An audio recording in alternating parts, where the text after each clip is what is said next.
माध्यम से मैं केंद्र सरकार के कर्मचारियों के 1 जनवरी 2004 से लागू की गई पेंशन स्कीम की कुछ गंभीर विसंगतियों की तरफ सदन का ध्यान आकर्षित करना चाहता हूं। नई पेंशन स्कीम की योजना 20 दिसंबर 2003 की अधिसूचना द्वारा लागू की गई थी और इस प्रणाली को 1 जनवरी 2004 से केंद्र सरकार की सेवा में आने वाले सभी नए केंद्रीय कर्मचारियों के लिए अनिवार्य कर दिया गया था।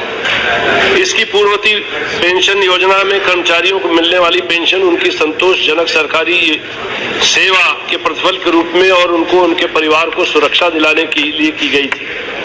नई पेंशन व्यवस्था में सरकार और कर्मचारी दोनों अपना अंशदान देते हैं।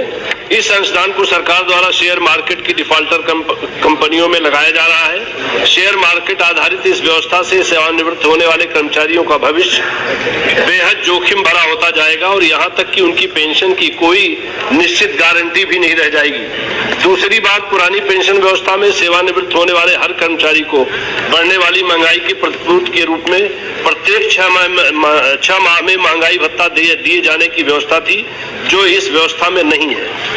पुरानी पेंशन व्यवस्था में सरकारी कर्मचारी के लिए सामान्य भविष्य निधि की अलग से व्यवस्था थी। कर्मचारी भविष्य निधि में अपना जो अंशदान देते थे उस पूरी राशि पर सरकार द्वारा एक निश्चित ब्याज दिया जाता रहा है, जबकि नई पेंशन में इसकी व्यवस्था जीपीएफ की व्यवस्था समाप्त कर दी गई है। पेंशन व्यवस्था में जो कुल राशि होती है उसका 40% शेयर मार्केट में लगाया जाता है। सरकारी कर्मचारी जिस दिन रिटायर होता है उस दिन जैसा शेयर मार्केट का जो रुख होता है उस हिसाब से उसे 60% राशि मिलती है।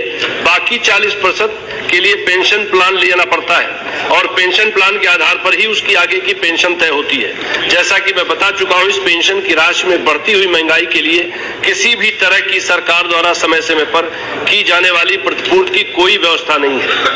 नई पेंशन व्यवस्था में सरकारी कर्मचारियों के हितों का कोई ध्यान नहीं रखा गया है और उनकी सेवानिवृत्ति के बाद के आगामी जीवन के लिए सुरक्षा की निश्चित गारंटी। मांग क्या है?